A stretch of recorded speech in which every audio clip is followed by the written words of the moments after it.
Welcome to the Veterinary Marketing Podcast, where it's all about helping your veterinary practice attract, engage, and retain clients. Broadcasting a new podcast every Monday from sunny Southern California, here's your host, Brandon Bashirs. Hey there, everybody. Welcome to episode number 161 of the Veterinary Marketing Podcast. I hope you're doing fantastic today. I hope it's a wonderful day for you. We are going to be talking about Instagram ads. Last episode, 160, we talked about Instagram as a platform for your veterinary practice, and I think that this is going to be really helpful if you've ever considered running ads on Instagram. We're going to go over all of the 8 placements that are available within Instagram ads, which is cool. We'll talk about the best uses and application for each one of the placements, and we'll also talk about strategy in general for doing ads on Instagram. So it's a fantastic platform for ads. There's so much opportunity here. If you're at all wanting to grow your business, this is going to be very, very helpful for you. So before we get into today's episode, though, I want to mention a few things. First, if you haven't done so already, be sure to subscribe in iTunes, Google Play, Spotify, wherever you get your podcasts, so that you don't miss a single episode.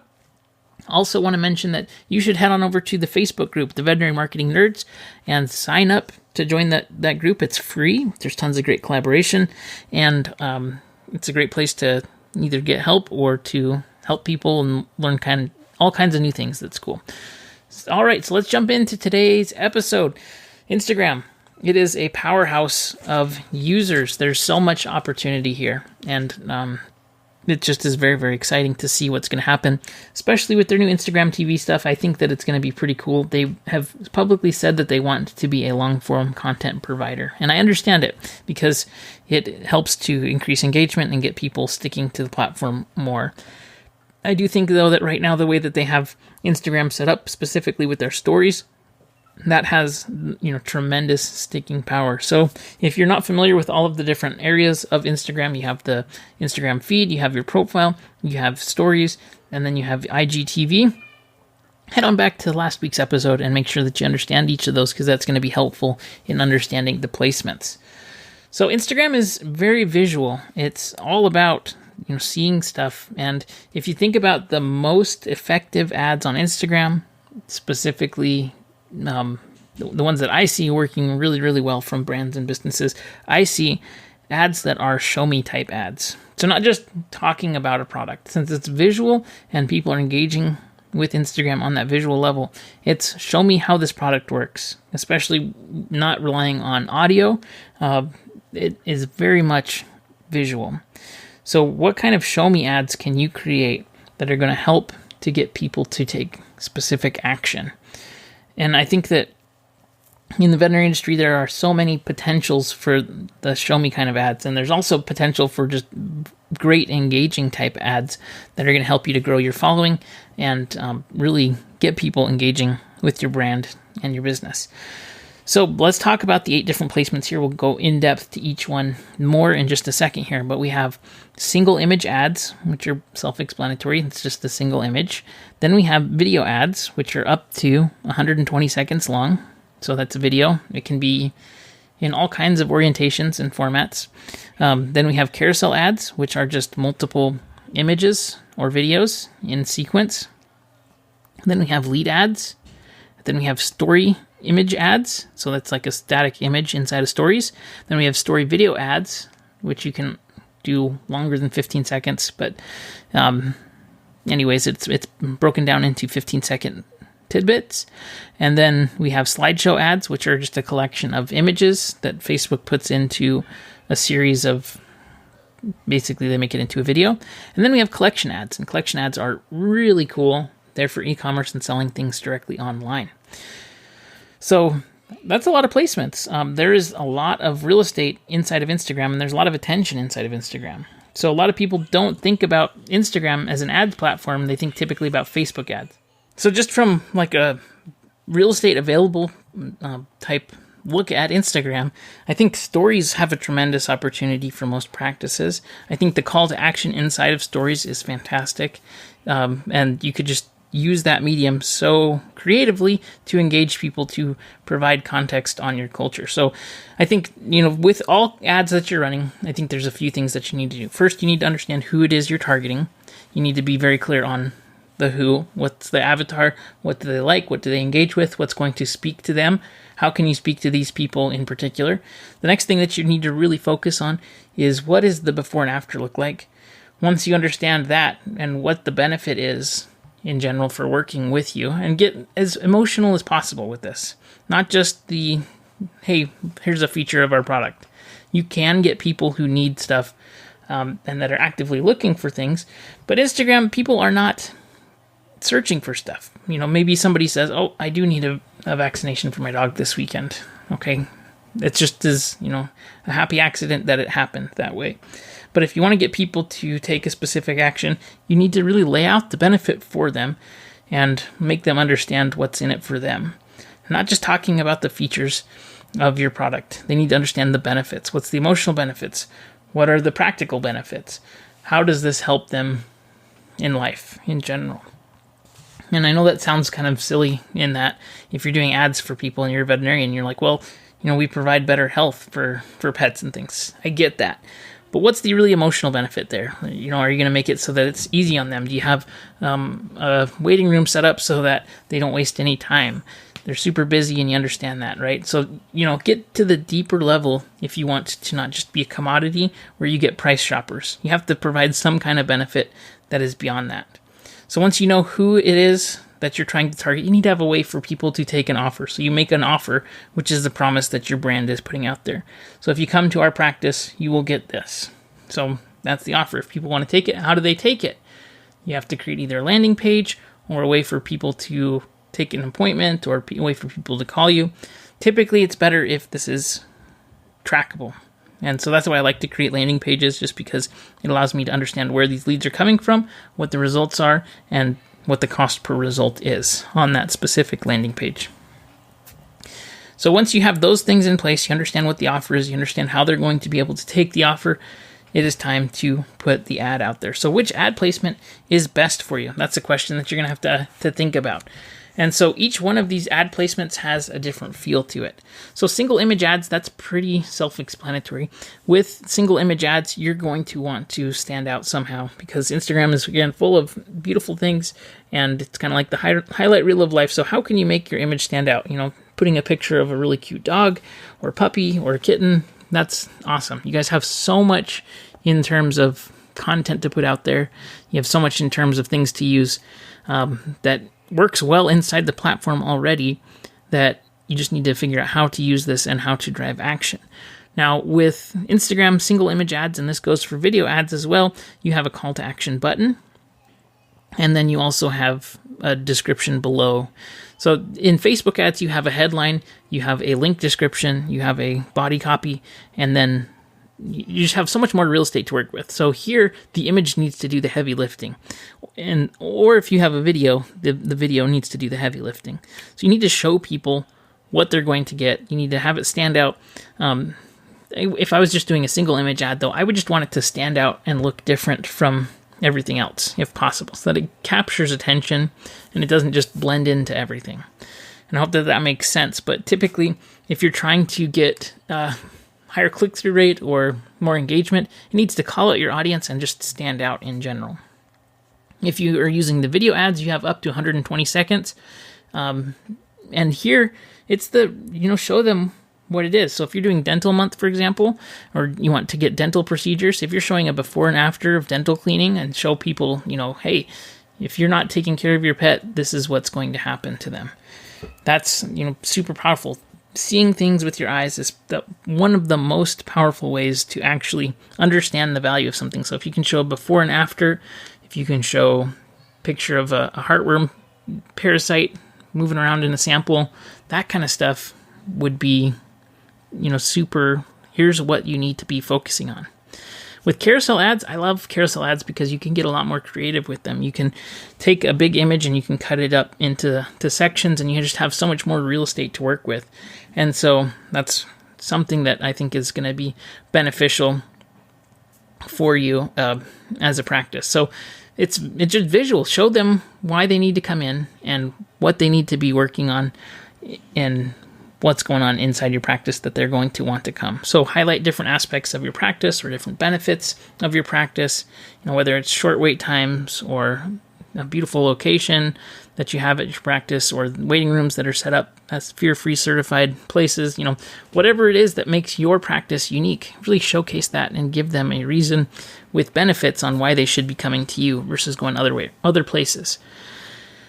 So far we've covered image ads, video ads, and carousel ads. And, honestly, these are pretty similar to Facebook's placements and ads in general. And if you have something that works pretty well on Facebook, it'll probably work pretty well on Instagram, just in general. But you can't rely on the text as much. It needs to be really based on the images and things. So that's, I think, very important to understand. Next, we have lead ads. And if you're not familiar with lead ads are created with instant experiences or by just creating a lead ad form and then making that placement inside of Instagram. So if you wanted to collect people's contact info, offer a special deal, you could create a form. You can put all kinds of form questions in there and ask them to opt in. Now, there's two kinds of lead ad forms. You have high intent lead ad forms and you have high volume lead ad forms. The high intent makes them go through an extra step where they have to confirm their data and then slide a button at the bottom of the screen so that they can then go and opt in to whatever it is that you're giving. This works well with guides and lead magnets and things that you give away for free, specifically like downloads or coupons or whatever it is that you want to be giving away and delivering by email. But here's the thing, inside of Instagram, the high intent lead ads are actually not available as a placement. So you can only use the high volume. And that might sound like it's lower quality. It may be. I think that I've been testing actually lead ads pretty significantly for a few clients.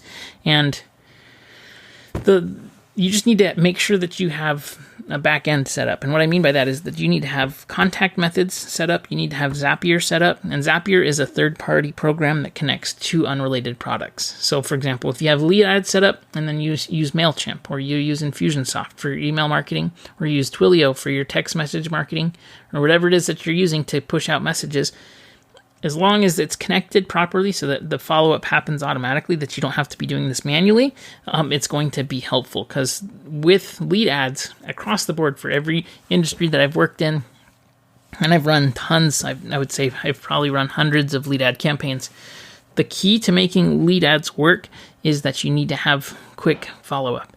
And this is true for any kind of leads that you get. If you're doing email opt-ins or phone calls, the longer it takes for people to get hold of you when they want some kind of information or they want something, the conversion rate goes down dramatically. So this is just like anything, but it's important that you have things set up so that it will automatically email them and respond to them and get them into your funnel. So I hope that makes sense. But lead ads are very interesting. I think that they're definitely worth a try.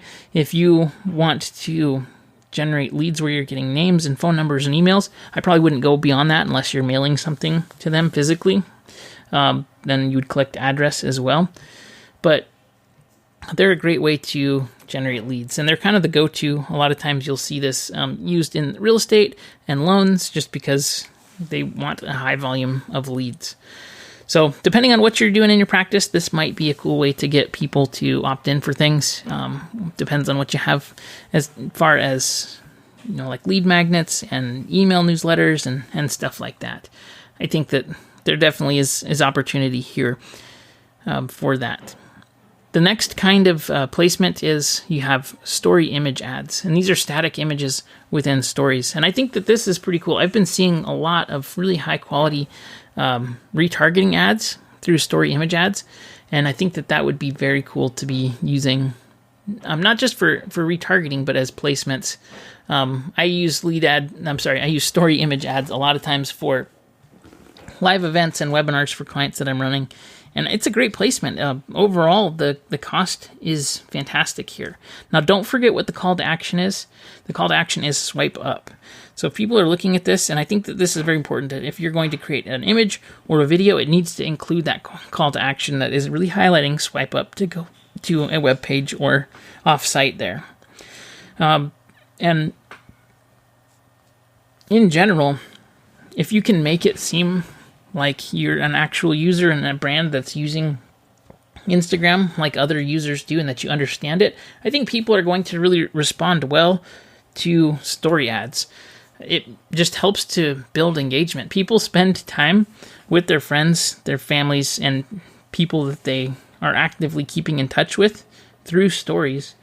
And so if your brand is in Instagram a lot and you're doing story ads frequently, or if you're doing story creation and content inside of stories, it's going to just be helpful to get people accustomed to seeing you and seeing offers come up inside of this platform, which is really engaging, and it's a rich platform. So it needs to be super quick.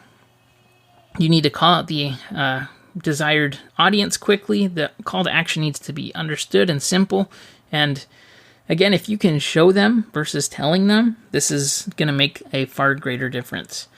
So, I run ads for a lot of people inside of stories, and I want to make sure that the image is going to call out the desired audience. So, like, for example, I help with some marketing, and our target audience is veterinarians who want to improve their dental skills. And so what I do is I use an image of a radiograph that is a dental radiograph, and it has a really significant issue inside of the radiograph. And I personally don't know what it means or what it does. I just know that this radiograph makes people cringe when they see it because there's a tooth and it has a serious problem. And so to most people, it doesn't do anything. Like, I see it, it just looks like an x-ray. And I'm like, oh, it's an x-ray. But then I see people commenting on it, and I see people saying, oh, I would die if I saw that. That looks awful. And so it's calling out the right audience, right? We're speaking the code of the people that are looking at this. So you need to figure out what is the thing that's going to resonate with the audience that you're trying to target. What's the language that they speak that they're going to understand immediately? And, the old saying is, a picture is worth 1,000 words. And it's true.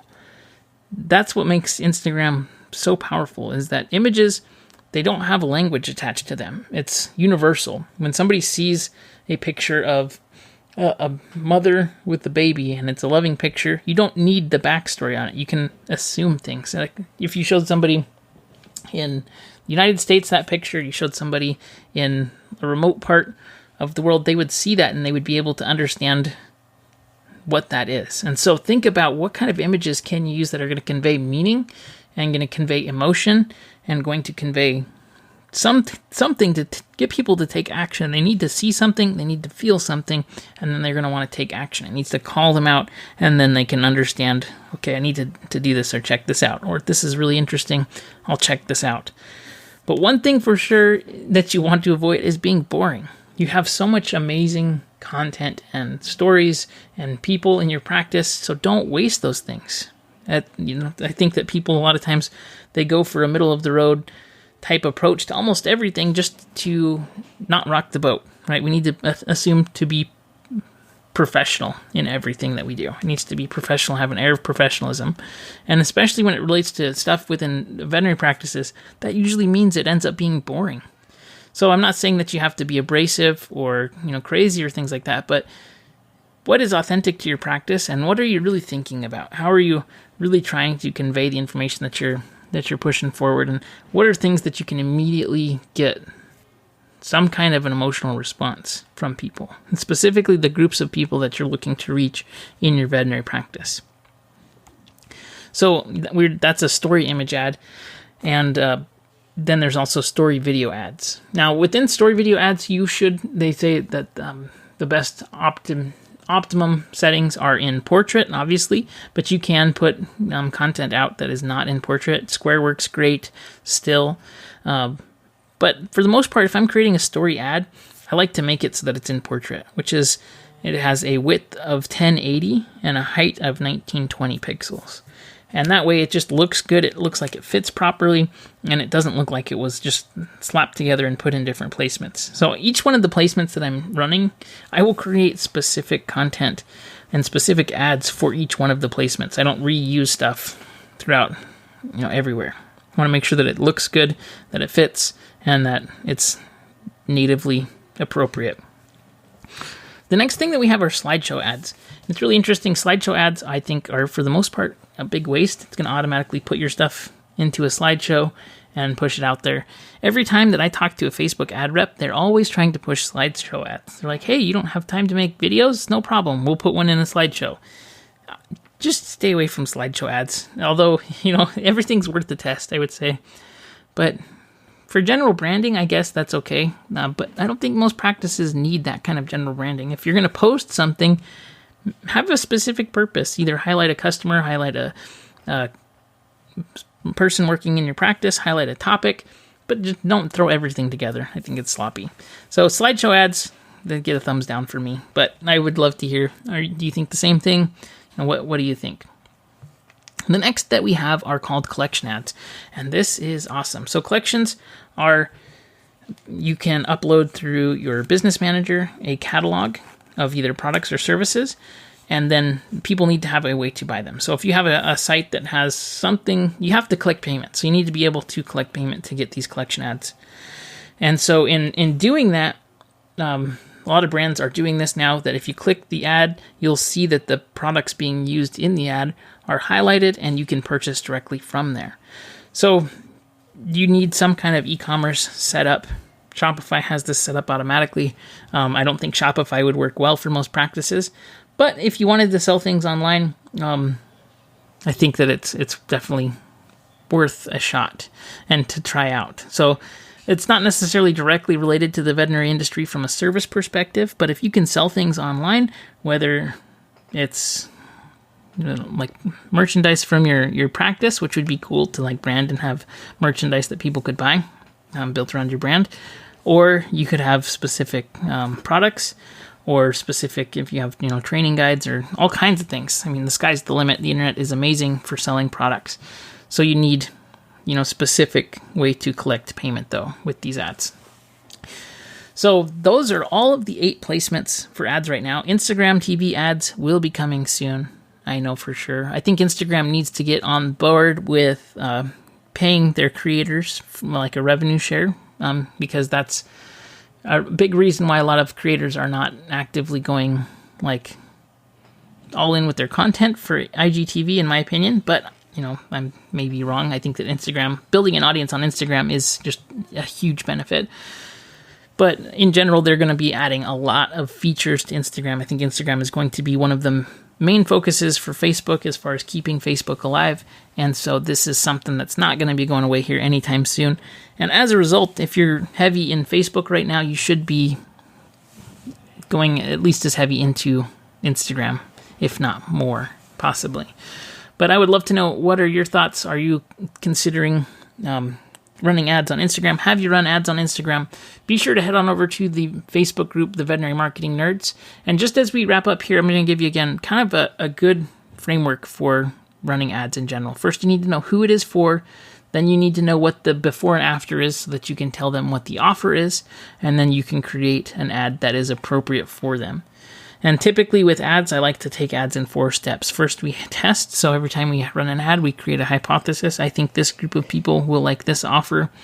We put that out there. We run the test. We analyze the results. Then we confirm the test if it works, or we start a new test. So test, confirm, optimize, and scale. Those are the 4 steps of running paid traffic. Be sure to subscribe in iTunes or Google Play. If you have any questions at all, don't hesitate to reach out. Again, the best place to do that is in the Facebook group, the Veterinary Marketing Nerds. Go to facebook.com/groups/the Veterinary Marketing Nerds, and I'll see you on next week's episode. Have a fantastic day, everybody.